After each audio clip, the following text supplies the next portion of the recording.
Hi, my name is Jeff Bittner. Today I'm going to talk to you guys about calcium. Calcium is the 20th element on the periodic table and has the atomic symbol Ca. The molar mass of calcium is 40.078.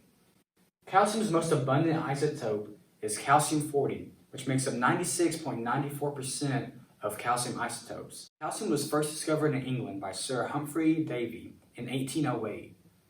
The word calcium is derived from the Latin word calx, meaning lime. Sir Humphrey Davy discovered calcium by isolating it using electrolysis of a lime and mercuric oxide mixture.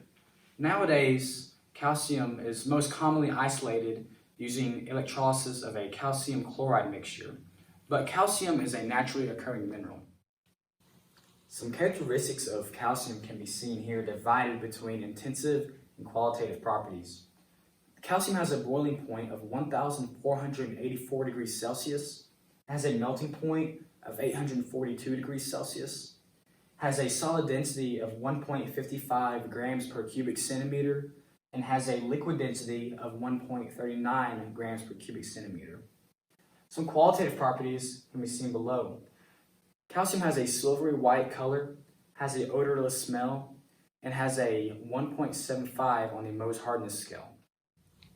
Calcium follows the normal electron filling pattern, and its electron configuration can be seen here. The quantum numbers of calcium are as follows. Because calcium is in the fourth energy level, it has an N value of 4. Also, because calcium is in the s orbital group, it has L and Ml value of 0. Because the last electron in calcium has a downward spin, it has a ms value of -1/2.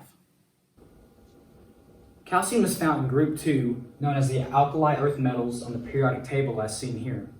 Because Z effective, ionization energy, and electron affinity values increase going up the periodic table, those values corresponding with calcium are larger than those of strontium, barium, and radium, but smaller than those of beryllium and magnesium. However, atomic radius increases going down the periodic table. Because of this, the atomic radius of calcium is smaller than that of strontium, barium, and radium, but larger than those of beryllium and magnesium. Behind me are some common compounds containing calcium, starting with calcium carbonate. Calcium carbonate has a chemical formula of CaCO3, and its molar mass, percent composition, and Lewis dot structure can be seen here.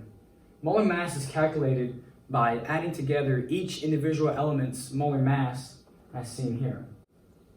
Also behind me, I have calcium chloride. The chemical equation for calcium chloride is CaCl2, and its molar mass, percent composition, and Lewis dot structure can be seen here. Percent composition is calculated by finding the molar mass of each individual element within the compound and dividing it by the molar mass of the entire compound and multiplying that value by 100. These two values should add up and equal 100%. Because calcium is a +2 ion and chlorine is a -1 ion, they form together from an ionic bond. Here we have a few more calcium-containing compounds. The chemical formula, molar mass, percent composition, and Lewis dot structure for calcium cyanide, calcium iodide, and calcium hydroxide can be seen here.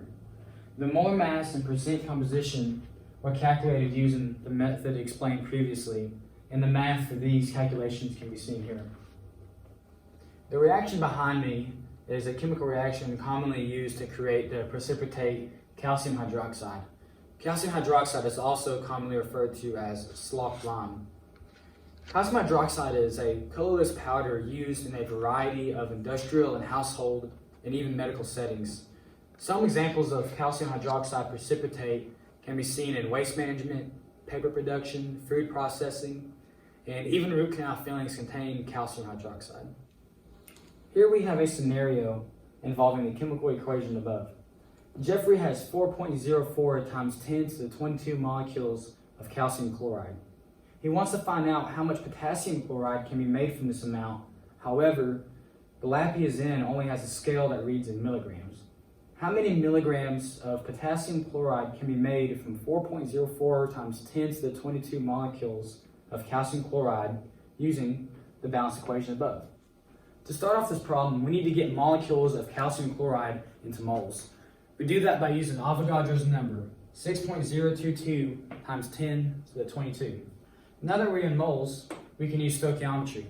For every 1 mole of calcium chloride, we get 2 moles of potassium chloride. That's represented by this fraction here. Now that we're in moles of potassium chloride, we can multiply that by potassium chloride's molar mass, which is 74.55. To get grams into milligrams, we multiply that value by 1,000. Sticking with 3 significant figures, our final answer is 1,000 milligrams of potassium chloride. Here we have 2 more balance equations containing calcium. On the bottom we have calcium and fluorine gas creating calcium fluoride. Calcium fluoride, also known as Blue John, is commonly used to manufacture optical components such as windows, lenses, and even telescopes. This is because calcium fluoride is transparent over a broad range of ultraviolet and infrared frequencies. Above that, we have calcium and chlorine gas creating calcium chloride. Calcium chloride is widely used as an additive in plastics, water treatment plants, and even blast furnaces to improve processes and characteristics. Another interesting use for calcium chloride is its ability to lower the freezing point of water. This can be very useful in de-icing roads and preventing ice formation. In its most stable state at room temperature, the specific heat of calcium is 0.63 joules per gram. Because the melting point of calcium is 842 degrees Celsius, there is no phase change going from 0 degrees Celsius to 50 degrees Celsius. In order to find out how much energy is required to heat 25 grams of calcium from 0 degrees Celsius to 50 degrees Celsius, we simply use the equation above. By multiplying 25 grams by the specific heat of calcium, 0.63, multiplying that by the change of temperature, which goes from 0 to 50, and reporting our answer with 2 significant figures, giving us 790 joules. Thank you for watching. That concludes my presentation over the element calcium. Remember, be curious and stay positive.